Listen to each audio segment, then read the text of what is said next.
Good morning my dear students. આજે આપણે 12 chemistry chapter number 5 lecture number 9 માં આપણે ઉદ્દીપન સમજતા હતા. મારા પ્રમાણે ઉદ્દીપન શું છે એ તમને ખબર છે.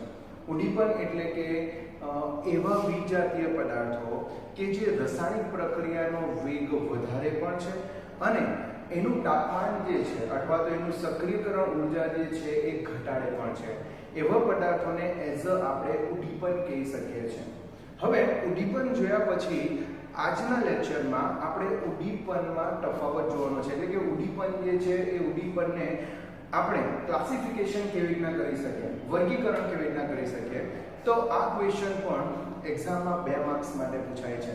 તો ક્વેશ્ચન છે સમાન ઉદ્દીપન અને વિસમાન ઉદ્દીપન વિશે માહિતી આપો. અને એ 2 માર્ક્સ માટે પૂછાશે. અથવા તો આવું પણ ક્વેશ્ચન પૂછાય ઉદ્દીપન એટલે શું, તેમનું વર્ગીકરણ સમજાવો. તો ઉદ્દીપનની વ્યાખ્યા આપવા પડશે અને ત્યાર પછી તમારે એના 2 પ્રકારો સમાન ઉદ્દીપન અને વિસમાન ઉદ્દીપન સમજાવવા પડશે. હવે સમાન ઉદ્દીપનની વાત કરીએ તો સમાન એટલે શું? તો સમાનને આપણે ગુજરાતીમાં જો કહીએ તો એક સરખું, એક જ પ્રકારના, એને આપણે સમાન અથવા તો અંગ્રેજીમાં હોમોજીનિયસ આપણે કહી શકીએ. તો સમાન ઉદ્દીપન એટલે આપણે એવું કહી શકીએ કે જ્યારે કોઈ રાસાયણિક પ્રક્રિયા થતી હોય અને એ રાસાયણિક પ્રક્રિયામાં પ્રક્રિયકો જે અવસ્થામાં છે એ જ અવસ્થામાં જો તમારો ઉદ્દીપક હોય તો એને તમે કહી શકો સમાન ઉદ્દીપન. મેં શું કીધું એ ફરીથી રિપીટ કરું છું. જે પ્રક્રિયકો જે અવસ્થામાં છે એ જ અવસ્થામાં જો તમારો ઉદ્દીપક પણ હોય તો એને તમે કહી શકો સમાન ઉદ્દીપન. દાખલા તરીકે રાસાયણિક પ્રક્રિયામાં જે પ્રક્રિયકો યુઝ થાય છે એ પ્રક્રિયકો ઘન અવસ્થામાં છે. એ પ્રક્રિયકો કયા અવસ્થામાં છે? ઘન અવસ્થામાં છે. તો ઉદ્દીપક પણ ઘન અવસ્થામાં જ હશે તો એને તમે કહી શકો સમાન. દાખલા તરીકે પ્રક્રિયક વાયુ અવસ્થામાં હશે અને ઉદ્દીપક બી વાયુ અવસ્થામાં હશે તો એને તમે કહી શકો સમાન. મતલબ કે સમાન ઉદ્દીપન એટલે કે રાસાયણિક પ્રક્રિયકો અને ઉદ્દીપકો એક જ અવસ્થામાં હોય તેને તમે સમાન ઉદ્દીપન કહી શકો. તો વિસમાન ઉદ્દીપન કોને કહી શકાય? તો વિસમાન ઉદ્દીપન આનાથી ઉલટું આવશે.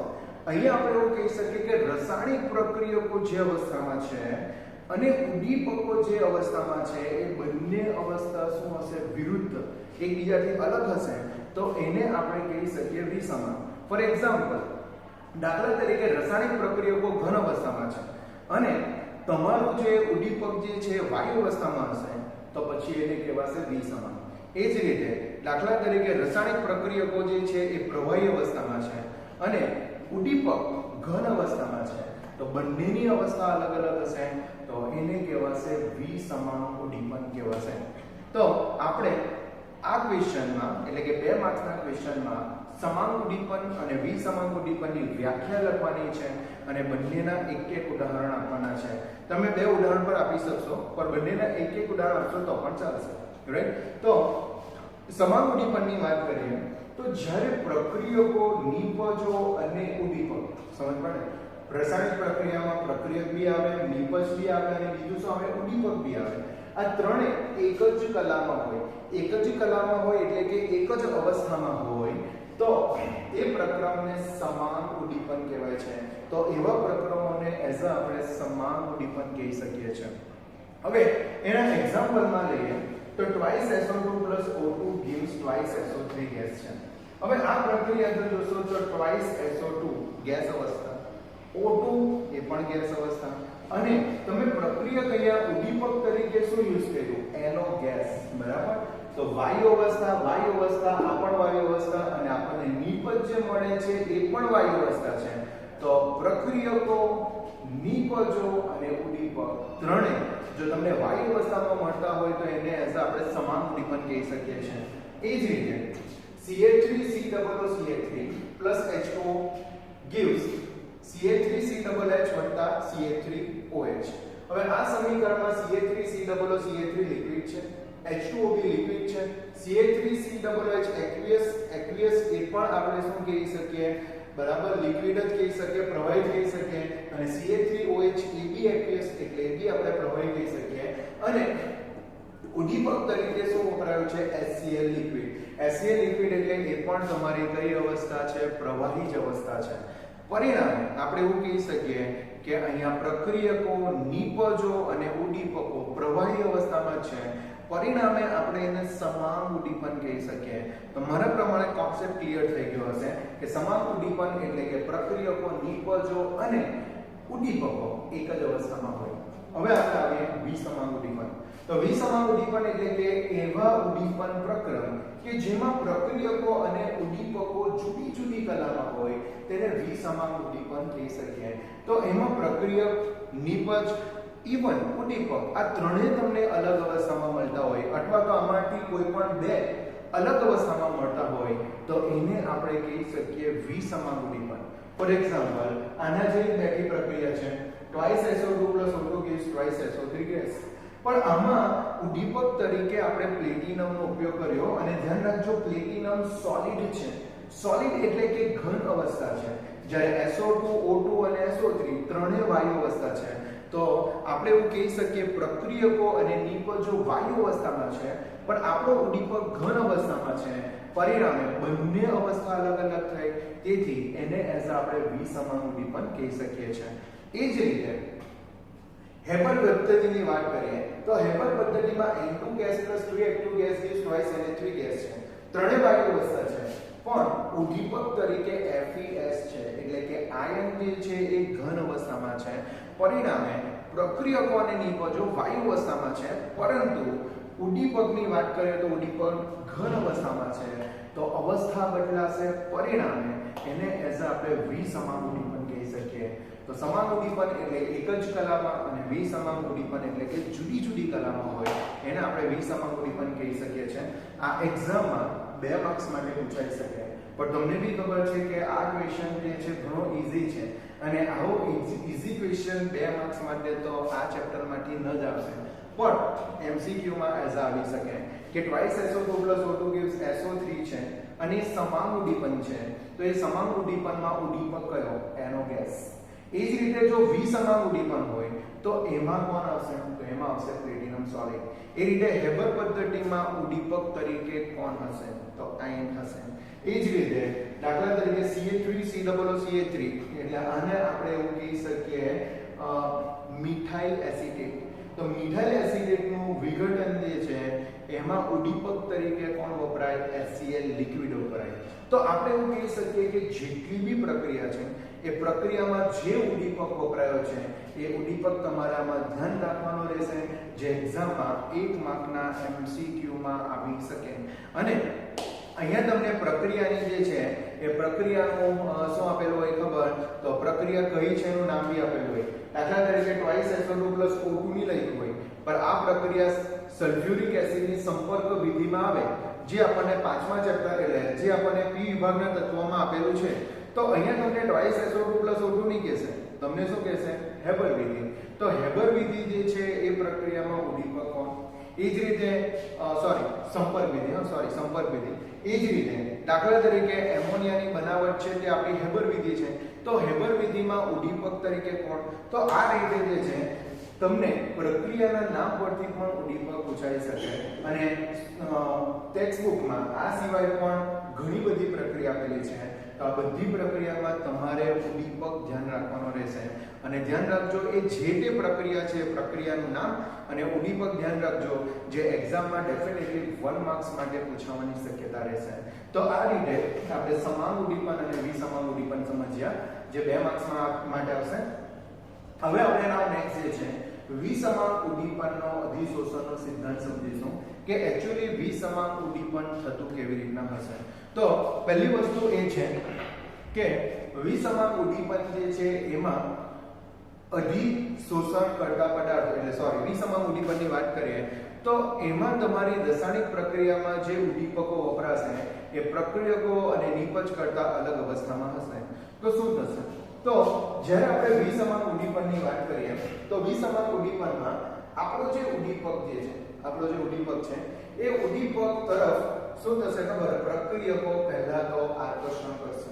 એટલે કે આપણે ઉદ્દીપક ઉમેરીએ તો પ્રક્રિયા કરવા માટે શું હશે? પ્રક્રિયકો હશે. તો પ્રક્રિયકો જે છે એ પ્રક્રિયકો તમારી અધિશોષક અથવા તો આપણે એવું કહી શકીએ કે ઉદ્દીપક ની સપાટી તરફ પહેલા આવશે. સપાટી તરફ આવીને પ્રક્રિયકો જે છે એ અધિશોષકની સપાટી પર ભેગો થશે. અધિશોષકની સપાટી પર શું થશે? ભેગો થશે. એટલે અધિશોષકની સપાટી પર આ રીતે તમારો ઉદ્દીપક પહેલા ભેગો થાય. ભેગો થઈને પછી ત્રીજી અવસ્થામાં એ શું કરશે? તો ઉદ્દીપક સાથે એ જોડાઈને મધ્યવર્તી સંયોજન બનાવશે. ઉદ્દીપક સાથે જોડાઈને શું બનાવશે? મધ્યવર્તી સંયોજન બનાવશે. દાખલા તરીકે એમ સમજી લો કે ઉદ્દીપકને અંગ્રેજીમાં એન્ઝાઇમ કહેવાય, બરાબર? તો એને ઈ વડે દર્શાવ. પ્રક્રિયકને અંગ્રેજીમાં આપણે રિએક્ટન્ટ અથવા તો સબસ્ટ્રેટ કહીએ તો એને S વડે દર્શાવીએ તો E અને S બંને એકબીજા સાથે જોડાઈને શું બનાવશે? ES બનાવશે. શું બનાવશે? ES બનાવશે. તો ત્રીજા તબક્કામાં ઉદ્દીપક સાથે પ્રક્રિયકો જોડાઈને મધ્યવર્તી સંકીર્ણ બનાવશે. અને ચોથા તબક્કામાં જે છે આ મધ્યવર્તી સંકીર્ણનું વિઘટન થશે. વિઘટન થશે એટલે કે છૂટો પડશે. છૂટો પડશે તો આપણો ઉદ્દીપક તો આપણને એઝ ઇટ ઇઝ મળશે, પણ આપણો જે પ્રક્રિયક જે છે એ હવે કેમાં રૂપાંતર થઈ ગયેલો છે? નિપજમાં રૂપાંતર થઈ ગયેલો છે. એટલે ચોથા તબક્કામાં પ્રક્રિયકો ઉદ્દીપક સાથે જોડાઈને એ નિપજ બનાવશે અને નિપજ બનાવીને નિપજનું અપશોષણ કરશે. જરા વર્ડ ધ્યાન રાખજો, મેં શું બોલતો છું? નિપજનું શું કરશે? અપશોષણ કરશે. અપશોષણ કરશે એટલે કે સપાટી પરથી દૂર થશે. ને સપાટી પરથી દૂર થશે તો ફરી પાછો તમારો ઉદ્દીપક જે છે એ પ્રક્રિયા કરવા માટેને ફરી પાછી સપાટી મળી જશે. ઓકે, તો ચોથો તબક્કો જરા ધ્યાન રાખવા પડશે. ચોથા તબક્કામાં આપણે એવું કહી શકીએ કે ઉદ્દીપક સબસ્ટ્રેટ સાથે જોડાઈને સક્રિયકૃત સંકીર્ણ બનશે. આ સક્રિયકૃત સંકીર્ણમાંથી નિપજ બનશે. ઓકે, એટલે મધ્યવર્તી સંકીર્ણમાંથી નિપજ બનશે. નિપજ બનીને નિપજનું અપશોષણ થશે અને ફરી પાછો પ્રક્રિયક જે છે એ પ્રક્રિયક ફરી પાછો તમને એની સપાટી પ્રક્રિયા કરવા માટે આપણને મળી રહેશે. આટલું થયા પછી નિપજની વાત કરીએ તો હવે આ નિપજ જે છે એ તમારા ઉદ્દીપકથી હવે શું થશે? દૂર થશે. તો આ રીતે 5 સોપાનો એટલે કે 5 તબક્કામાં આ પ્રક્રિયા થાય છે. આ 5 તબક્કા જસ્ટ એક વખત રિવાઇઝ કરાવો એટલે મગજમાં તમને ધ્યાન રહે. પહેલી વસ્તુ એ કે ઉદ્દીપકની નજીક આપણો રાસાયણિક પ્રક્રિયક આવશે. રાસાયણિક પ્રક્રિયક જે છે એ ઉદ્દીપકની શું આવશે? નજીક આવશે. નજીક આવીને સેકન્ડ સ્ટેપમાં શું કરશે? એ ઉદ્દીપકની સપાટી પર અધિશોષણ કરશે. ત્રીજી સ્ટેપની વાત કરીએ તો અધિશોષણ થયા પછી તે ઉદ્દીપકની સપાટી સાથે સક્રિયકૃત સંકીર્ણ બનાવશે. સક્રિયકૃત સંકીર્ણ એટલે કે બરાબર એક ઉદ્દીપક જે છે એ પ્રક્રિયક સાથે જોડાઈ જશે. એને તમે મધ્યવર્તી સંકીર્ણ બી કહી શકો. એટલે કે મધ્યવર્તી સંકીર્ણ અથવા તો સંયોજન બનશે. મધ્યવર્તી સંયોજન બન્યા પછી એ નિપજમાં રૂપાંતર થશે. નિપજમાં રૂપાંતર થઈને એ સપાટી પરથી અપશોષણ કરશે. અપશોષણ કરશે એટલે કે દૂર જશે, એમાંથી બહાર નીકળશે અને લાસ્ટ સ્ટેપમાં આપણે એવું કહી શકીએ કે આ જે નિપજ જે છે એ તમારા ઉદ્દીપકથી શું જશે? દૂર પ્રસરણ કરશે. તો આ રીતે 5 સ્ટેપમાં પ્રક્રિયા થાય છે. તો ધ્યાન રાખજો, વિસમાન ઉદ્દીપકનો અધિશોષણનો સિદ્ધાંત એક્ઝામમાં 2 માર્ક્સ માટે પૂછાઈ શકે. 2 માર્ક્સમાં આપણે કહી શકીએ કે આધુનિક અધિશોષણનો સિદ્ધાંત મધ્યવર્તી સંયોજન. મધ્યવર્તી સંયોજનનું નિર્માણ એટલે મેં તમને કીધું તે ઉદ્દીપક અને પ્રક્રિયક જોડાઈને શું બનાવશે? ES. મધ્યવર્તી સંયોજનનું નિર્માણ થશે અને જૂના અધિશોષણના સિદ્ધાંતનું સંયોગીકરણ છે. એટલે કે તમારે વિસમાન ઉદ્દીપન સમજવું હોય તો વિસમાન ઉદ્દીપનમાં પહેલી વસ્તુ એ કે તમારા મધ્યવર્તી સંયોજનનું નિર્માણ અને અધિશોષણનો સિદ્ધાંત આ બંનેનું સંયોગીકરણ કરીને આપણે સમજાવેલું છે. ઓકે, હવે એના 5 તબક્કા છે. એ 5 તબક્કા આપણે જોઈએ. પહેલા તબક્કામાં આપણે એવું કહી શકીએ કે પ્રક્રિયકોનું ઉદ્દીપકની સપાટી તરફ શું થાય? પ્રસરણ થાય. પ્રક્રિયકો પહેલા ઉદ્દીપકની સપાટી તરફ આવશે. બીજું, ઉદ્દીપકની સપાટી ઉપર પ્રક્રિયકના અણુનું શું થશે? અધિશોષણ. એટલે પ્રક્રિયકના અણુ ઉદ્દીપકની સપાટી પર શું થશે? શોષાશે. ત્રીજું છે મધ્યવર્તી સંયોજનના નિર્માણ દ્વારા ઉદ્દીપકની સપાટી પર રાસાયણિક પ્રક્રિયાનો થવો. તો મધ્યવર્તી સંયોજન બનશે અને પછી એ તમારો પ્રક્રિયક જે છે એ રાસાયણિક પ્રક્રિયા કરશે. રાસાયણિક પ્રક્રિયા કર્યા પછી ચોથા તબક્કામાં ઉદ્દીપકની સપાટી પરથી પ્રક્રિયાનું નિપજનું અપશોષણ થશે.